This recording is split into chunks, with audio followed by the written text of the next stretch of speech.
Alright, moving on to part 3 of how training differs for different goals. और इस video में हम समझने वाले हैं कि हम किसी परफॉर्मेंस जैसे कि किसी स्किल या स्पोर्ट के लिए कैसे ट्रेन करते हैं। अगेन, सबसे पहले इस गोल में हम करते क्या हैं। तो यहाँ हमारा फोकस कोई भी स्पेसिफिक आउटपुट इम्प्रूव करने पर होता है rather than how we are looking. जैसे कि lifting a specific amount of weight, running a faster time, jumping higher, etcetera.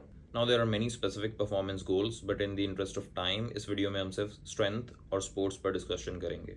Now strength या स्किल गोल्स काफ़ी स्पेसिफिक होते हैं to the requirement of the sport. So obviously we would want to train the lift और play the specific sport in order to get stronger and better at. But ये सिर्फ इस बात पर depend नहीं करता। कोई भी परफॉर्मेंस गोल हो वो एफिशिएंसी के साथ साथ मसल मास और कुछ हद तक फैट मास पर भी डिपेंड करता है। And with all else being equal, a larger muscle is a stronger muscle. How? Let's understand this through the same 6 factors. Alright, पहला factor exercise selection. Initial phase में जब हम मसल मास पुट ऑन कर रहे होते हैं तो हम same hypertrophy training style follow करते हैं। इस फेज में भी स्किल या स्पोर्ट प्रैक्टिस होती है, but not so intense and frequently. But tissues की अडेप्टेबिलिटी को ध्यान में रखते हुए ग्रेजुअली इसे शिफ्ट किया जाता है और ऐसी मूवमेंट्स इंक्लूड करी जाती हैं जो आपके कंपटीशन लिफ्ट को मिमिक करें या फिर एज अ ब्रिज एक्ट करें। एंड देन अपने फाइनल फेज में हम मसल बिल्डिंग के बजाय स्पोर्ट या स्किल प्रैक्टिस को प्रायोरिटाइज करते हैं। ना अगेन, अब ऐसा नहीं है कि यहाँ हम हाइपरट्रॉफी को कम्प्लीटली नेग्लेक्ट कर देते हैं, बट अब वो प्रायोरिटी नहीं है। क्योंकि मसल मास स्पोर्ट या स्किल प्रैक्टिस में मैटर ज़रूर करता है, लेकिन डायरेक्ट स्पोर्ट या स्किल प्रैक्टिस को रिप्लेस नहीं कर सकता। एफिशिएंसी तो पर्टिकुलर स्किल या स्पोर्ट प्रैक्टिस करने से ही आएगी। बाकी इस बात पर भी डिपेंड करता है कि हम किस स्किल या स्पोर्ट के लिए ट्रेन कर रहे हैं। जैसे running, power lifting, weight lifting, इन सभी स्पोर्ट्स में स्किल के साथ साथ मसल मास या फिजिकल आउटपुट भी काफ़ी हद तक मैटर करता है। On the other hand, badminton या टेबल टेनिस जैसे स्पोर्ट्स काफ़ी हद तक डिपेंड करते हैं एफिशिएंसी पर rather than just muscle mass.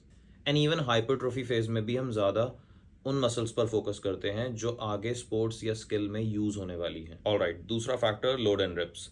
Initial phase जिसमें आप मसल मास पुट ऑन कर रहे हो उसमें एनीवेयर बिटवीन 5 to 20, जैसा पार्ट 2 में डिस्कस किया था। बट जैसे जैसे आप अपने ट्रेनिंग ब्लॉक के लेटर फेज में आते जाएंगे वैसे वैसे आप अपनी मेन मूवमेंट्स में फ्रीक्वेंटली हैवी लिफ्ट करना शुरू करेंगे, for which less than 5 reps is ideal. Again, क्योंकि यहाँ पे मसल मास इंक्रीज करना हमारी प्रायोरिटी नहीं है।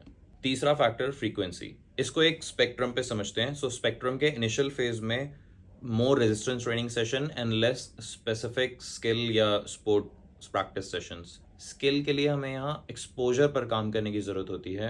एग्जाम्पल, एक ही मूवमेंट को बार बार प्रैक्टिस करना बजाय इसके कि सीधा मॉक मैचेस खेलना। हाउएवर, स्पेक्ट्रम के एंड तक आते आते ग्रेजुअली ये चेंज करना होगा। तो हमें रेजिस्टेंस ट्रेनिंग के सेशंस की फ्रीक्वेंसी कम करनी होगी और स्किल प्रैक्टिस या स्पोर्ट प्रैक्टिस की फ्रीक्वेंसी बढ़ानी होगी। इसका एग्जाम्पल टोटली ऑपोजिट होगा कि जैसे एक मॉक मैच रियल एनवायरनमेंट में प्रैक्टिस करना, विच मीन्स स्पेसिफिसिटी पे वर्क करना रादर दैन एक्सपोजर। तो आप एक ही मूवमेंट को बार बार प्रैक्टिस नहीं करेंगे क्योंकि आपने वो प्रीवियस फेज में कर लिया होगा। ऑलराइट, चौथा factor volume allocation. Initial phase में 10 से 20 वीकली सेट्स या बियॉन्ड भी जाया जा सकता है, क्योंकि for the time being the goal would be to have more muscles. लेकिन ग्रेजुअली हमें मेंटेनेंस वॉल्यूम पर आना होगा जब हमने इनफ मसल्स पुट ऑन कर लिए हैं फॉर द स्पेसिफिक स्किल और sport that you are training for. अब इस फेज में रेजिस्टेंस ट्रेनिंग के सेशंस की वीकली वॉल्यूम शायद 10 सेट्स भी ना हो, क्योंकि अब वो प्रायोरिटी नहीं है। बजाय इसके हमारा फोकस होगा direct sport practice, speed, endurance, power, specific strength या बॉडी कॉम्पोजिशन पर काम करना डिपेंडिंग अपॉन द स्पोर्ट। पांचवा फैक्टर न्यूट्रिशन। अभी I just mentioned body composition in accordance with the sport.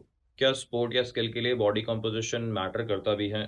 ये सीधा सीधा इस बात पर डिपेंड करता है कि आप किस स्पोर्ट या स्किल के लिए ट्रेन कर रहे हैं। Some sports require athletes to have a leaner physique like gymnastics, running, while there are others in which one might just benefit from having a more bulkier physique with more muscle mass and probably more fat mass available, जैसे wrestling, power lifting, etcetera.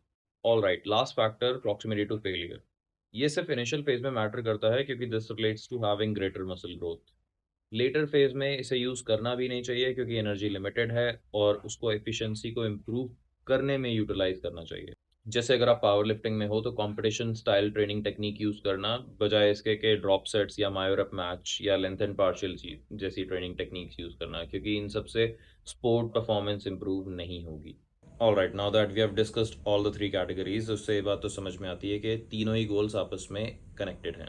We can definitely train for multiple training goals simultaneously and achieve good results, लेकिन जितना हम किसी एक training गोल के towards जाते जाएंगे उतना ही बाकी दोनों ट्रेनिंग गोल्स दूर होते जाएंगे and as a result they will suffer to some extent. अब इसमें कुछ सही गलत नहीं है, it's just a priority, but we have to have a good understanding of what we are doing so that we are aware of the sacrifices that we would be making by being hyper focused on some specific outcome.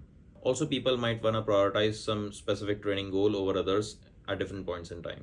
जैसे कोई athlete अपने career में performance training को तो prioritize करेगा ही, but at some point he will have to prioritize his health. So in short, we can adjust our training based on our goal at any given time. Thanks for watching and hopefully you got something out of this video.